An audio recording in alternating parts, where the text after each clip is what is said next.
Sir ഈ അഭിനയ രംഗത്തുള്ള ഒരാളാണ്. അപ്പൊ ഈ ഒരു വേദിയിൽ നിൽക്കുമ്പോൾ സാറിന് എന്തെങ്കിലും ഒരു ഓർമ്മയോ അല്ലെങ്കിൽ സാറിന് എന്തെങ്കിലും ഒരു ഓർമ്മ അങ്ങനെ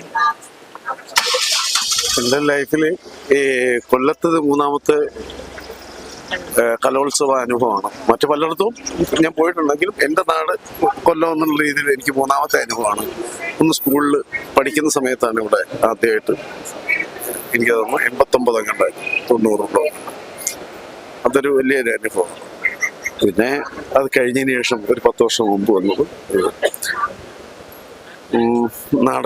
ഞാനൊരു നാടക പ്രവർത്തകൻ എന്ന രീതിയിൽ നാടക മത്സരങ്ങൾ കാണുക എന്ന് പറയുന്നത് വളരെ സന്തോഷമുള്ളൊരു കാര്യമാണ്. അപ്പോൾ മിക്കവാറും സ്റ്റേറ്റ് കലോത്സവം നടക്കുന്ന തിരുവനന്തപുരത്തോ കോഴിക്കോടോ ഒക്കെ എവിടെയാണെന്നുണ്ടെങ്കിലും നാടക പ്രവർത്തകരായിട്ടുള്ള ആളുകൾ ആ കലോത്സവത്തിന് നാടക മത്സരം കാണാനായിട്ട് കേരളത്തിൻ്റെ